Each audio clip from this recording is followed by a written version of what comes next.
Science जी का भी taste हुजे हिन चैप्टर में सवाल ना अचे इएं थी भी नथो सघे। So welcome to JST prep junior science teacher prep. We are going to lens the third last chapter of 8th class, and then we will be moving forward to physics, chemistry and bio of 9th class. So lens जेका आहिनि उहे छा हूंदा आहिनि? सभ खां पहिरीं पाण लेंस ते ईंदासीं। A transparent object that bends light to form image. अहिड़ो ट्रांसपेरेंट ऑब्जेक्ट जंहिंजे आर पार ॾिसी सघिजे, जीअं गिलास हूंदो आहे या जीअं पंहिंजी जेका आहे प्लास्टिक कुझु हूंदा आहिनि क़िस्म जा हिकिड़ा जंहिंजे आर पार पाण ॾिसी सघंदा आहियूं, या बिल्कुलु सन्हो कपिड़ो आहे उनखे बि पाण ट्रांसपेरेंट ऑब्जेक्ट चवंदा आहियूं, जंहिंमें बिल्कुलु आर पार ॾिसी सघिजे बिना कंहिं झिझक जे। सो अहिड़ो ऑब्जेक्ट जेको ट्रांसपेरेंट हुजे, जंहिंमां आर पार ॾिसी सघिजे ऐं उहो बेंड करे लाइट खे इमेज ठाहिण लाइ, त उहो असांजो जेको आहे लेंस आहे। मिसाल जे तौर ते पाण जेको नज़र घटि वारो जेको आहे चश्मो पाईंदा आहियूं, हुनजे बि पाण ईअं ई उहो इहो कमु कंदो आहे। उहो बि हिकिड़े क़िस्म जो लेंस आहे जेको आर पार हुन मां जेका आहे लाइट गुज़री वेंदी आहे ऐं जेका उहो इमेज ठाहींदो आहे उहा थोरी बेंड थियल लाइट हूंदी आहे, उहा ओरिजिनल लाइट न आहे हूंदी। हुनखे पाण छा चवंदा आहियूं? लेंस चवंदा आहियूं, जंहिंजे करे असांजी जेका नज़र आहे उहा असांजी जेका आहे ठीकु थी वेंदी आहे। उहो अॻिते पाण पढ़ंदासीं ठीकु कीअं थींदी आहे या कहिड़ा लेंस कहिड़ी नज़र ठीकु कनि था। हाणे हलंदासीं सभ खां पहिरीं त कॉन्वेक्स ऐं कॉनकेव लेंस। लेंस जा इहे ॿ क़िस्म थींदा आहिनि। कॉन्वेक्स लेंस खे पाण कन्वर्जिंग लेंस चवंदा आहियूं ऐं हाणे पाण डिटेल में पढ़ंदासीं त हिन मां सवाल या पॉइंटूं कहिड़ियूं ईंदियूं आहिनि जेकी इंपॉर्टेंट आहे, छो पाण डिटेल में हिननि खे पढ़ी नथा सघूं कंप्लीटली डिटेल में। इन सां तव्हांखे बि मसइलो थींदो ऐं मूंखे बि जेका आहे तमामु घणो टाइम लॻी वेंदो। इन सां छा आहे, पाण उहे पॉइंटूं पढ़ूं था जेकी MCQs पॉइंट्स आहिनि ऐं बिल्कुलु उन जा चांस वधीक आहिनि पेपर में अचण जा। सो सभ खां अवल पाण पढ़ंदासीं त फोकल लेंथ ऑलवेज पॉजिटिव। हाणे कॉन्वेक्स लेंस या कन्वर्जिंग लेंस उहो हूंदो आहे जेको thin at edges and thicker at the centre that bends light rays to focal point. अहिड़ो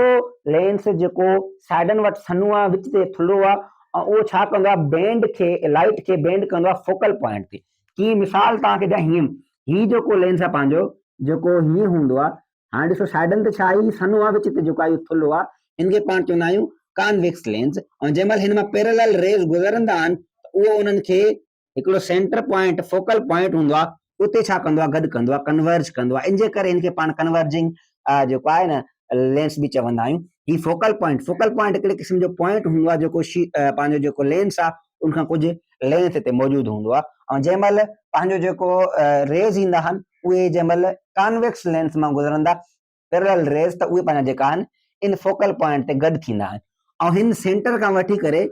उहो हेसि ताईं जेको असांजी जेका लेंथ आहे इनखे चवंदा आहियूं फोकल लेंथ, इनखे एस सां ज़ाहिर कंदा आहियूं। ऐं focal length of convex or converging lens very important MCQ मां अची सघे थो, वेरी इंपॉर्टेंट पॉइंट आहे त कॉन्वेक्स या कन्वर्जिंग लेंस जी जेका फोकल पॉइंट हूंदी आहे उहा ऑलवेज पॉजिटिव हूंदी आहे। हमेशा फोकल लेंथ छा थींदी आहे, पॉजिटिव थींदी आहे। ऐं जेका इमेज ठहंदी आहे, हीअ बि जेको आहे तमामु इंपॉर्टेंट सवाल आहे, जेका इमेज ठहंदी आहे पंहिंजी कॉन्वेक्स लेंस जी, उहा हूंदी आहे real and inverted. But in one case, सिर्फ़ु हिकिड़े केस में ईअं न हूंदो आहे। उहो कहिड़ो केस आहे, जॾहिं ऑब्जेक्ट हिन फोकल लेंथ खां अॻिते पियो हुजे। हाणे ऑब्जेक्ट हेॾे पियो आहे, को मसइलो न आहे, लेंस खां घणो परे आहे, को मसइलो न आहे। ऑब्जेक्ट जंहिं महिल हिन लेंस जेको फोकल पॉइंट आहे उनखां हेॾे आहे, अंदर वारी साइड आहे, वेझो आहे अञा जेको आहे पंहिंजे लेंस के, त पोइ छा थींदो, जेका इमेज ठहंदी उहा विर्चुअल एंड इरेक्ट हूंदी। So in only one case virtual and erect image ठाहींदो आहे कॉन्वेक्स लेंस। बाक़ी यूजुअली जेको आहे इमेज ठाहींदो आहे उहा कहिड़ी आहे, रियल एंड इनवर्टेड। इहो बि इंपॉर्टेंट सवाल आहे, इहो अची सघे थो। इट करेक्ट्स हाइपरमेट्रोपिया या इनखे असां लॉन्ग साइटेडनेस बि चवंदा आहियूं। इहा जेका आहे न, परे जी नज़र जंहिंजी सही हुजे, जंहिंजी वेझो जी नज़र ख़राब हुजे, उनखे इहा बीमारी हूंदी आहे, उनखे पाण इहा बीमारी चवंदा आहियूं लॉन्ग साइटेडनेस या हाइपरमेट्रोपिया। हाइपरमेट्रोपिया जेका बीमारी आहे उहा सेट कंहिंसां थींदी आहे, उनखे करेक्ट केयर कंदो आहे कॉन्वेक्स या कन्वर्जिंग लेंस। उनखां पोइ concave or diverging lens. What is concave और डाइवर्जिंग लेंस? कॉनकेव या डाइवर्जिंग लेंस जेको आहे उहो थिन एट,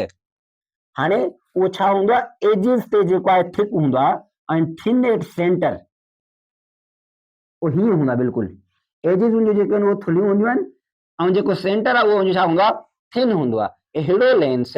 जेको thick at edges and thin at the centre and dash spread, sorry हिते मूंखां लिखण विसरियो आहे शायदि, स्प्रेड लाइट रेज। इहो छा कंदो आहे, जेका भी पैरेलल रेज़ हिन जे तरफ़ ईंदा आहिनि उन्हनि खे छा कंदा आहियूं स्प्रेड कंदो आहे स्प्रेड माना ॿाहिरि फैलाए छॾींदो आहे इहो इन जो कमु आहे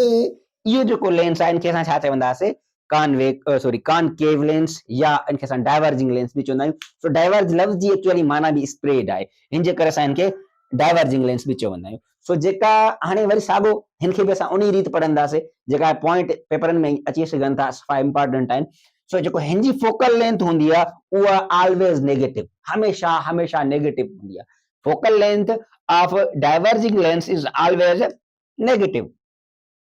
ऐं जेका ही इमेज ठाहींदो आहे केरु कॉनकेव या डाइवर्जिंग लेंस उहा हमेशा विर्चुअल एंड डायरेक्ट हूंदी विर्चुअल मीन्स ख़्याली हूंदी उहा इमेज ओरिजिनल में कंहिं पर्दे ते कोन ठहंदी कंहिं स्क्रीन ते कोन ठहंदी ख़्याली इमेज हूंदी हिन जे करे असां चवंदा आहियूं virtual image and direct image it corrects myopia जेका शॉर्ट साइटेडनेस जी बीमारी आहे यानी जंहिंजी वेझो वारी नज़र सही आहे ऐं परे वारी सफ़ा परे वारी नज़र कमज़ोर आहे त हुनखे असां जेको आहे छा कंदो आहे मियोपिया खे करेक्ट केरु कंदो आहे कॉनकेव लेंस नेक्स्ट टॉपिक आहे लॉन्ग साइटेडनेस सो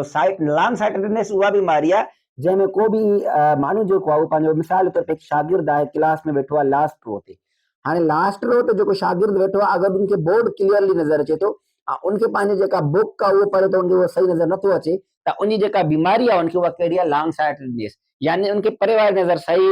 नज़र ॾिसण में अचे थी ओके आहे उनजी बट उनजी जेका वेझो वारी नज़र उहा कमज़ोर आहे यानी वेझो वारी नज़र कमज़ोर हुजे त उनखे चवंदा आहियूं long sightedness and that is also called hypermetropia उनके पाण hypermetropia भी चवंदा आहियूं so the long sightedness is also called hypermetropia जंहिंमें असांजी जेका वेझो वारी नज़र आहे उहा कमज़ोर हूंदी आहे परे वारी नज़र असांजी ओके हूंदी आहे so हाणे उहा क्योर छा सां थींदी आहे उहा सेट कीअं थींदी आहे उनखे असां सेट कीअं कंदा आहियूं कॉन्वेक्स लेंस जो चश्मो पवाए करे उन माण्हू खे असां छॾे ॾींदा आहियूं उन माण्हू जी जेका वेझो वारी नज़र आहे उहा बि ओके थी वेंदी आहे बाद में so अगरि असां हिनखे इंग्लिश में पढ़ूं त a person who can see the distant object clearly but cannot see nearby objects has long sightedness उनखां पोइ हाणे हलंदासीं short sightedness ते जंहिंखे असां मियोपिया बि चवंदा आहियूं a person who can see nearby objects clearly but cannot see distant object clearly has short sightedness अहिड़ो हिकिड़ो शागिर्द आहे जेको साॻी लास्ट रो ते वेठो आहे जॾहिं पंहिंजो बुक पढ़े थो उनखे उहो सही तरह नज़र अचे थो क्लियर नज़र अचे थो जॾहिं उहो बोर्ड ते नज़र विझे थो त बोर्ड उनखे धुंधलो नज़र अचे थो त पाण छा चवंदासीं उनखे कहिड़ी बीमारी आहे उनखे शॉर्ट साइटेडनेस आहे यानी उनजी वेझो वारी नज़र ओके आहे 100% ठीकु आहे बट उनजी जेका परे वारी नज़र आहे उहा कमज़ोर आहे सो उनखे असां कीअं सेट कंदा आहियूं उनखे असां सेट कंदा आहियूं कॉनकेव लेंस जो जेको आहे हिकिड़ो चश्मो पवाए करे उनखे असां बोर्ड ॾेखारींदा आहियूं त उनखे बोर्ड नज़र अची वेंदो आहे ऐं इन बीमारी जो ॿियो नालो छा आहे मियोपिया नालो आहे हाणे हलंदासीं पाण बेस्ट पार्ट जेको असांजे हिन चैप्टर जो जेको आहे ज़बरदस्त पार्ट हूंदो आहे हमेशह असांजे वीडियोज़ जो जंहिंमें असां पास पेपर पॉइंट्स पढ़ंदा आहियूं त हिन चैप्टर मां पहिरें कहिड़ा कहिड़ा सवाल अची चुका आहिनि सभ खां पहिरें सवाल आहे the lens thin at edges and thick at centre is called convex lens and that is vice versa for the concave lens अगरि उहो थिक लेंस आहे पंहिंजो जेको आहे न एजिस ते ऐं थिन आहे पंहिंजो जेको आहे उहो सेंटर ते त उहो कॉनकेव थी वेंदो the focal length of convex lens is always positive so पंहिंजी जेका फोकल लेंथ आहे पंहिंजी जेका कॉन्वेक्स जी उहा ऑलवेज पॉजिटिव आहे and that is vice versa for the concave lens उहो उनजी जेका हमेशह नेगेटिव हूंदी आहे the image created by concave lens is virtual and erect असांजी जेका बि इन इमेज कॉनकेव लेंस ठाहींदो उहा हमेशह विर्चुअल एंड डायरेक्ट हूंदी बट जेका असांजी इमेज कॉन्वेक्स लेंस ठाहींदो उहा अक्सर करे मीन्स 99.99% छा हूंदी रियल एंड पंहिंजी जेका इन्वर्टेड हूंदी बट इन वन कंडीशन जंहिं महिल असांजो जेको ऑब्जेक्ट आहे उहो असांजी जेका फोकल पॉइंट आहे उनखां अॻिते पियो आहे उनखां बि वेझो पियो आहे त पोइ जेका असांजी उनमें इमेज ठहंदी उहा विर्चुअल एंड डायरेक्ट ठहंदी So the myopia is corrected by lens. Myopia जेका बीमारी आहे यानी शॉर्ट साइटेडनेस उहा कीअं सेट थींदी आहे उनखे कॉनकेव लेंस में असां इस्तेमालु कंदा आहियूं उनखां पोइ इन hypermetropia a person can't see clear objects which are चए थो हाइपरमेट्रोपिया में ऑब्जेक्ट जेको पर्सन जेके उहा बीमारी आहे उहो कहिड़ी शयूं सही तरह नथो ॾिसी सघे उहे आहे नियर ऑब्जेक्ट परे वारी शयूं उहो सही तरह ॾिसी सघे थो उनखे पाण चवंदा आहियूं लॉन्ग साइटेडनेस उनखां बाद the focal length of the concave length is जेको असांजो कॉनकेव लेंथ आहे उनजी फोकल लेंथ छा आहे उनजी फोकल लेंथ हमेशह छा हूंदी आहे नेगेटिव हूंदी आहे इहो पाण पहिरें बि सम्झी आयासीं त फोकल लेंथ हमेशह जेका आहे कॉनकेव लेंस उहा नेगेटिव थींदी हीउ जो चैप्टर मूंखे तमामु घणो ज़बरदस्त चैप्टर लॻो हिन मां सवाल लाज़मन लॻे थो तव्हांखे छा लॻे थो हिन मां सवाल ईंदो या न ईंदो ऐं प्लस में जेको आहे कमेंट कयो इहो शइ, प्लस में दोस्तनि सां शेयर कयो, ऐं जल्दी जेको आहे इनशाला पाण हाणे फिज़िक्स केमिस्ट्री ऐं बायो बि शुरू कंदासीं। इनशाला टेस्ट खां पहिरीं उन्हनि खे बि कवर करण जी कोशिशि कंदासीं त जीअं उहे बि सभु कवर करे सघूं। सो लाज़मन दोस्तनि सां शेयर कयो। Thank U.